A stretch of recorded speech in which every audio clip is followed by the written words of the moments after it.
Gee, it'd be nice if all movies were great and every time you walked into a movie theater, somehow you just knew you were going to see a masterpiece. Wouldn't it be great if you knew you'd be deeply moved and terrifically terrified every time? Wow, would that be nice. But in a world where movie makers would rather give us mad slashers than Shakespeare, an important role exists for Aroma, the educated skunk. And we've got them. That's right, it's time for our Stinkers of the Year this week at the movies, the movie review program.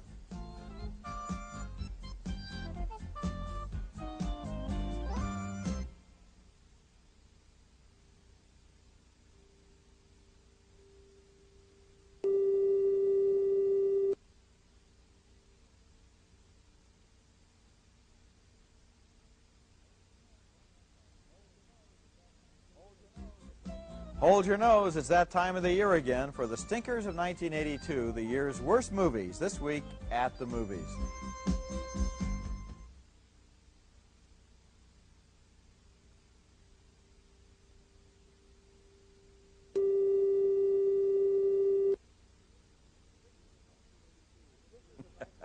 The Stinkers of 1982, this week at the movies.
I love that piece.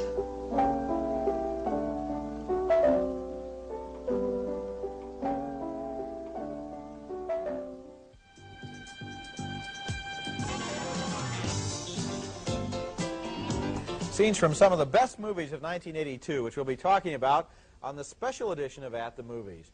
These are going to be some of the best movies according to me, and also some of the best according to the man across the aisle from me, Gene Siskel, film critic of the Chicago Tribune. And this is Roger Ebert, film critic of the Chicago Sun-Times. Now, it has been quite a year. I could have filled my best 10 list 3 times. I had 30 films that I thought qualified, a record for me, and the public seemed to agree. 1982 was the best year at the box office in the last 30 years.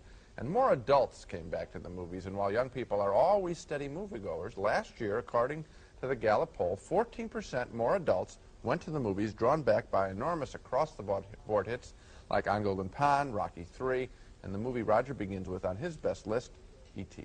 The name of the movie is E.T. the Extra-Terrestrial, and in no time at all, everybody knew that title stood for a lonely little visitor from outer space who was stranded on Earth millions of light years away from his home, and who became the special friend of a little boy. E.T. itself was a creation of special effects, but the best effect in the movie was its sense of wonder, its ability in a cynical world to be astonished and delighted by the possibility that life isn't just limited to one small corner of one small solar system. Here's the scene just before the movie's humans get exposed to that idea. There's some other. It's in the tool shelf. It's throwing a ball at me. Nobody go out there. Stop now. You guys stay right here. You stay here, Mom. We'll check it out. And put those knives back. Okay, Elliot. Get the flashlight. Hold it. Wait a minute. Creep. What exactly did you see?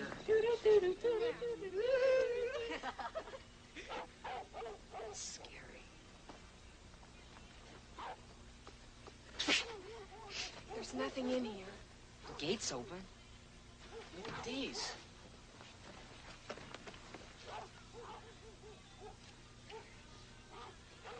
Coyotes come back again, Mom.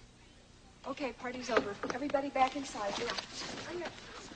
Quick, hurry up. Tyler, give me that knife. Oh, great.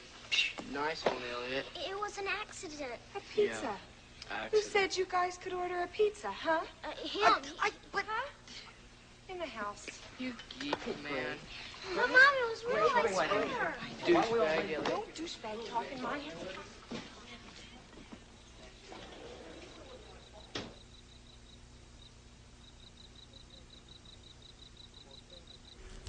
It's the most famous entrance in the year's movies.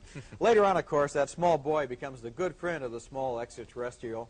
And if there was one element that really made E.T. work as a great entertainment, I'd say it was the imagination and accuracy with which it got inside that little boy's mind.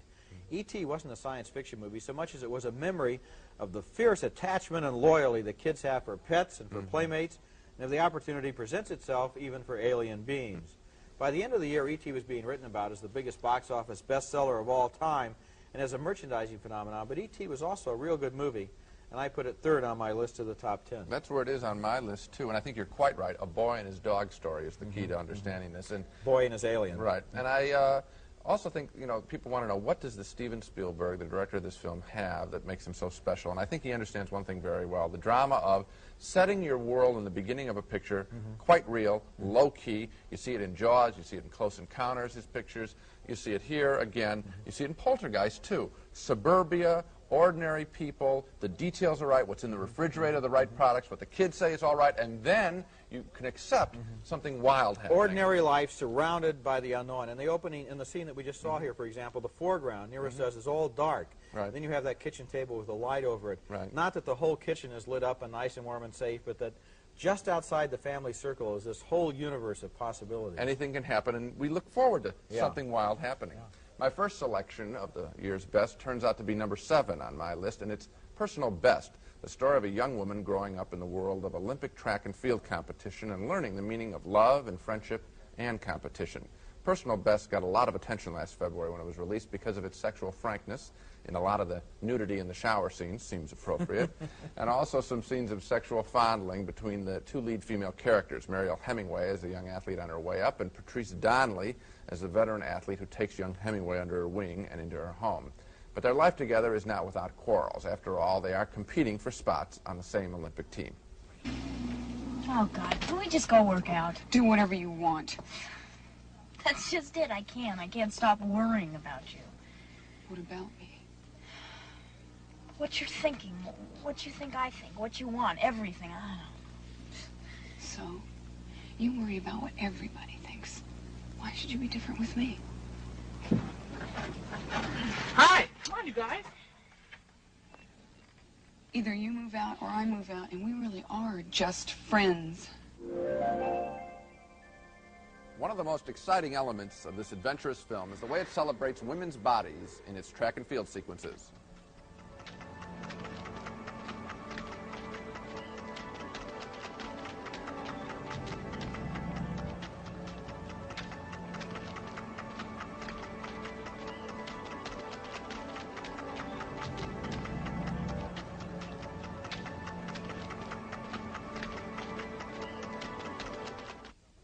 Personal Best is the first film directed by Robert Towne, one of Hollywood's finest screenwriters. Chinatown, Shampoo, and The Last Detail are his great scripts. I guess what I like most about this film, and I think this is true of all of the pictures on my list, is the degree of risk-taking that this picture has. We feel like we're on slightly dangerous ground in Personal Best, entering into the lives of people dedicated to their bodies. Personal Best was personal and was intimate. I've seen it twice. I'd like to see it again soon. I liked it even a little bit more than you did. I put it 5th on my list. And one of the things I liked about it, I was reminded again looking at this scene, was the ferocious intensity of the emotions in this film. There's so much phony emotion on television in a lot of movies where it's all this conflict involving violence between cops and robbers and so forth. Here the intensity was they were fighting against themselves, fighting against excellence and against their own idea of perfection and their own personal best. And then, of course, the love relationship. I think that these real. two performers, though, get a lot of credit, too. Patrice Donnelly, Mariel Hemingway, two very natural, low-key people. I hope they both keep making a lot of movies. I'd like to see Patrice Donnelly's next film. Okay. Next at the movies, the French thriller that became one of the most popular foreign films in U.S. box office history. The RCA video disc player. No other video product in history has sold more in its first year. Just look at why.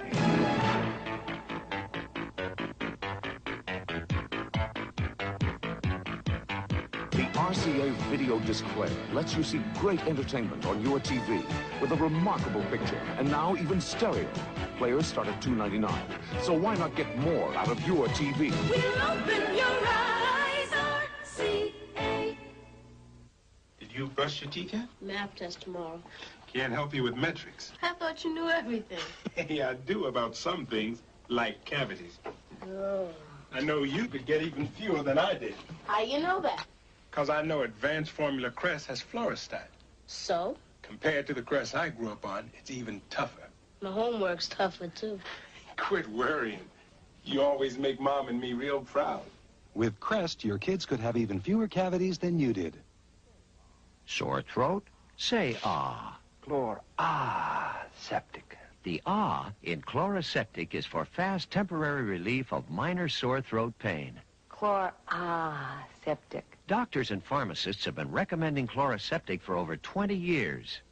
When your throat hurts, say ah. Septic. Liquid, lozenges, and children's Chloraseptic. Fast relief for sore throat pain. Glad has come up with a way to really handle kitchen garbage. With these tall kitchen garbage bags with handles built right in. Glad handle tie bags. This tough puncture-resistant bag has handles that you can tie in a knot, so no more twist ties. And the handles make it easy to lift and carry. Get a handle on your garbage with Glad handle tie bags. Yes, we're #1. We're tough, and we're glad. When an unknown French director named Jean-Jacques Benex opened his first movie a couple years ago in Paris, not many people went to see it, and not many critics liked it very much, because who was this guy anyway? But the French movie that the French didn't like became one of the most popular foreign films in U.S. history, and its name was Diva. We have a sequence here showing the film's technical mastery in a chase scene through the Paris metro system.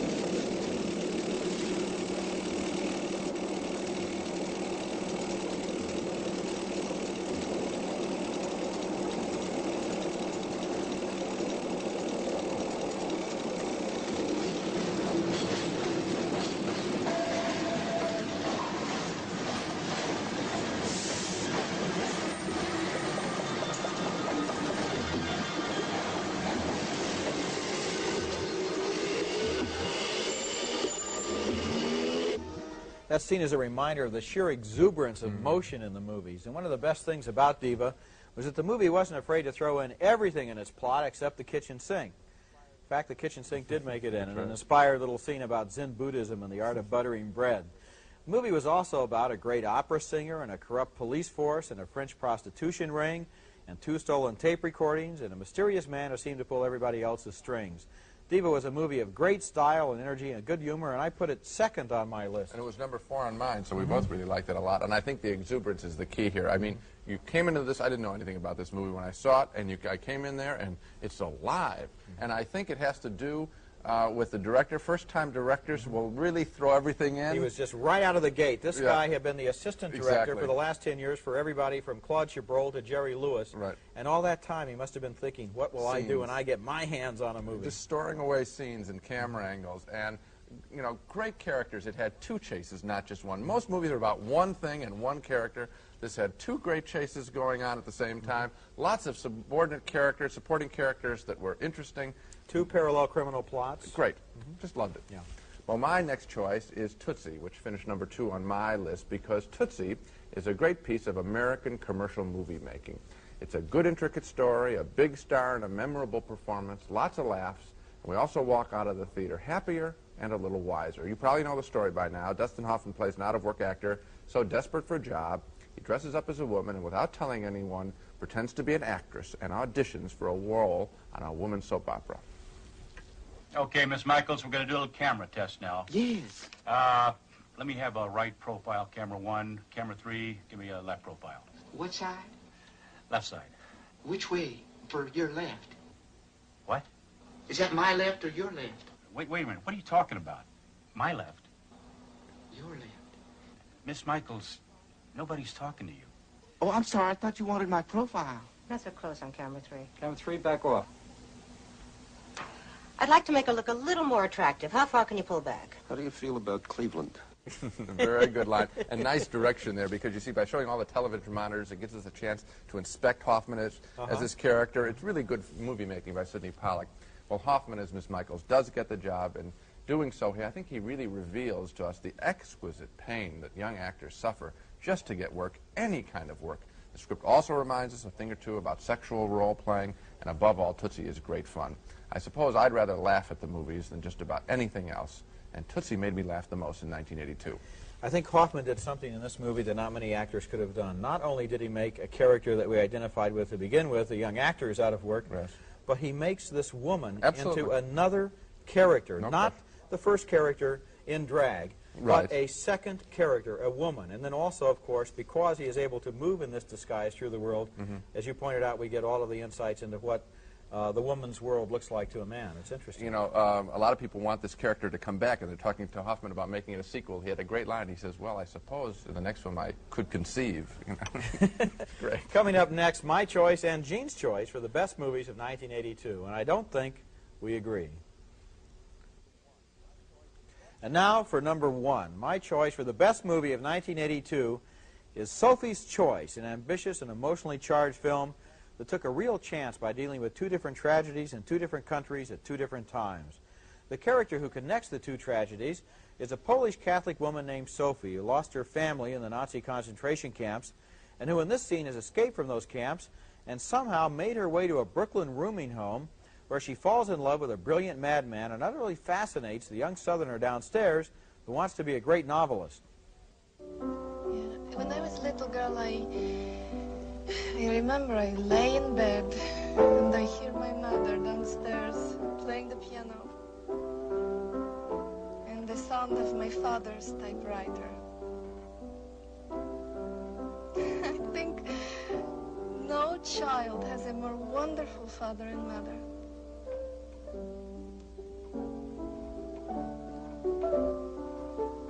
And a more beautiful life.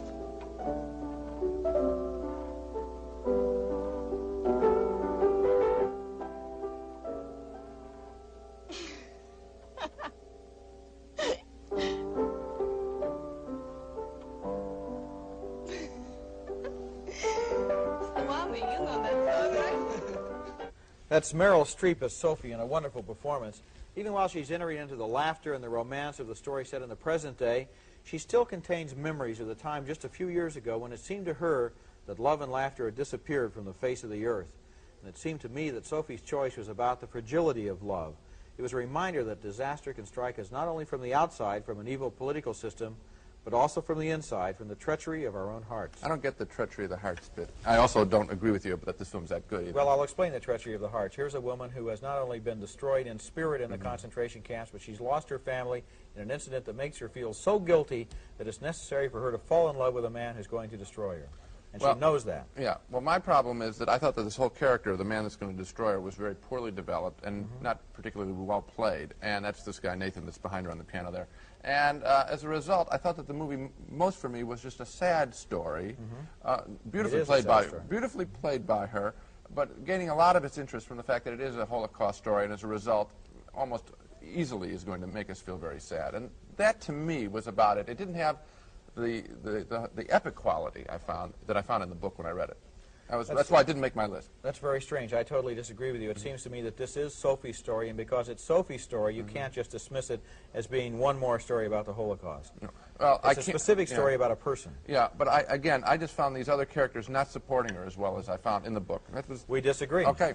Critics often pick little foreign films over the big American films on their 10 best lists, sometimes as a way of helping out the little picture, even though they may legitimately think it's better. Some people may think that's what's going on with my #1 choice as the best film of the year, which is Moonlighting, an English film made by a Polish director, Jerzy Skolimowski's film. But Moonlighting had to be my #1 selection This movie gave me the most joy as a piece of filmmaking, and credit for that goes to writer-director Skolimowski. The way this film moves along is spectacular, telling a very simple story of 4 Polish laborers working illegally in London. The leader of the group, the foreman, is the only one who speaks English, providing everything these men need, from food and shelter to entertainment. Can I help you? Nice set, sir. Only 50 pounds, very cheap. 40 pounds is all I have. No more. 40 pounds, fully guaranteed, 26-inch color television set. Sir, I can see you have a nice sense of humor, but please, let us be serious.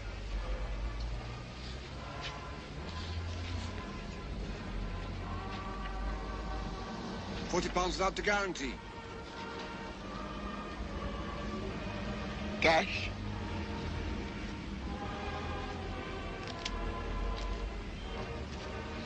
£40.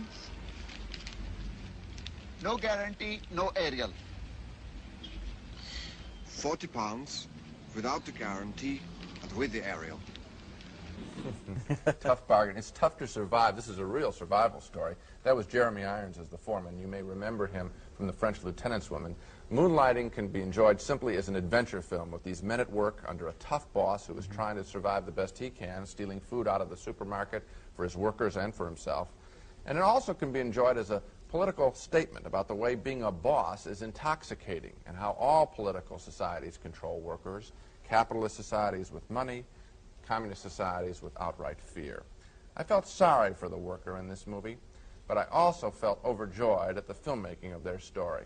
Moonlighting is a great film, I think, that will last a long, long time. That's why it's my #1 choice. It's also on my top 10 list, and I liked it too. And you know, one of the things I liked about it was that it was about, and we say this over and over again on At the Movies, about specific people having a specific experience. There are so many formulas that we see in the movies, and also on television, so many movies where you can see the first 10 minutes and know exactly what's going to happen, and this one came right out of left field.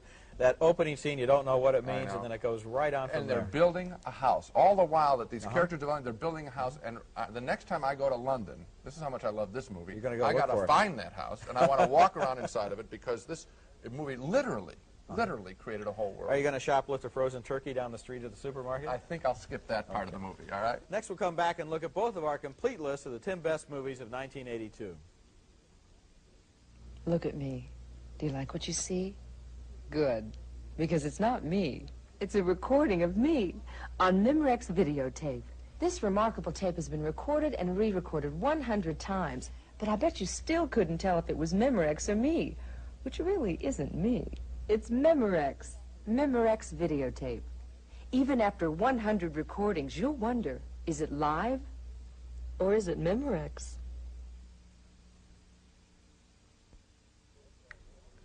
Okay, we've looked at some of the year's best films, some on Gene's list, some on mine, some on both of our lists. But one thing that Gene and I do not do is collaborate on a single list of the year's best films. No way. Gene has his opinion, I have mine. Gene, why don't you go first? Okay, I'll start from the bottom of my list and work up. In the number 10 spot, Taylor Hackford's An Officer and a Gentleman with Richard Gere, Louis Gossett Jr., and Deborah Winger. Number 9, Das Boot from West Germany, the World War II submarine adventure story. Number 8, Francesco Rossi's Three Brothers from Italy, a study of the fragmentation of modern society by studying three brothers mourning the death of their mother. Robert Towne's personal best is number 7. I like the movie's definition of competitive excellence, trying to do the best one can each day. Number 6, Rainer Werner Fassbinder's Lola, a modernization of the Blue Angel story set in 1950s Germany. Number 5, Istvan Sabo's Mephisto, about an actor selling his soul for fame in Nazi Germany. Number 4, Jean-Jacques Benet's brilliant French film debut, Diva. Number 3, E.T. Enough said, it's on its way to becoming the top-grossing film of all time. Number 2, Sidney Pollack's Tootsie. More than the year's funniest film, it's a sly comment on sexual role-playing, as well as a celebration of the pains and pleasures of being an actor. And number 1, the best film of 1982, according to me, Jerzy Skolimowski's Moonlighting. 4 workers from Poland building a house in a film that builds a strong case against oppression of workers. Deeply moving, and at the same time, great joy in the filmmaking. Well, starting with my number 10 film on my list, I chose Wasn't That a Time?, the joyous documentary about a reunion by the legendary folk quartet, The Weavers. Number 9, Sidney Lumet's The Verdict, with a great performance by Paul Newman. as an alcoholic lawyer trying to regain his self-respect. In 8th place, Moonlighting, the movie about Polish laborers stranded in London. My 7th place movie, Mephisto, had a brilliant performance by Klaus Maria Brandauer. 6th place, Das Boot, the claustrophobic German thriller set on the submarine. Number 5, Personal Best, the movie about 2 women athletes. Number 4, a double selection, Werner Herzog's Fitzcarraldo, a film about a mad dreamer obsessed with the notion of dragging a steamship over dry land, and then Les Blanc's documentary Burden of Dreams about Herzog's film and Herzog's own obsession with doing the same thing. In 3rd place, Steven Spielberg's E.T. about the year's unlikeliest playmate. My 2nd place movie was Diva, the stylish French thriller about opera, prostitution, and Zen Buddhism.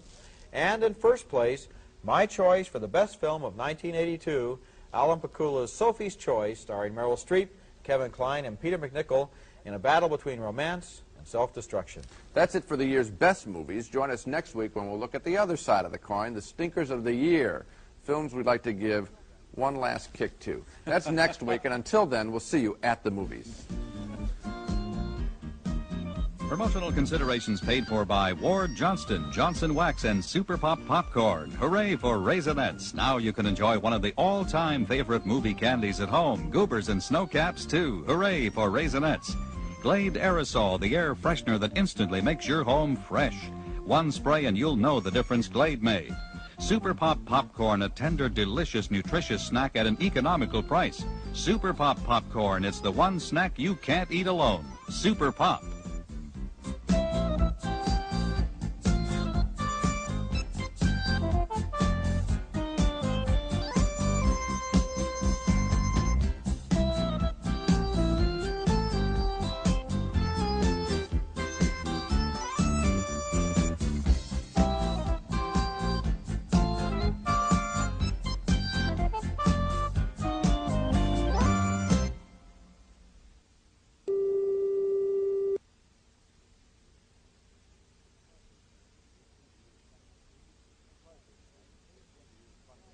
It's a pleasure to review Tootsie, the year's funniest movie, and it's much more than that, actually. It's a sly comment on sexual role-playing, as well as a sympathetic portrait of the plight of young actors who really have to knock themselves out to get work.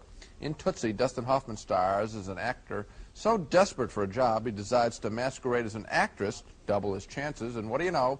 He gets a job as a woman on a TV soap opera. Hey, Miss Michaels, we're going to do a little camera test now. Yes. Let me have a right profile, camera 1. Camera 3, give me a left profile. What side? Left side. Which way for your left? What? Is that my left or your left? Wait a minute. What are you talking about? My left. Your left. Miss Michaels, nobody's talking to you. Oh, I'm sorry. I thought you wanted my profile. Not so close on camera 3. Camera 3, back off. I'd like to make her look a little more attractive. How far can you pull back? How do you feel about Cleveland?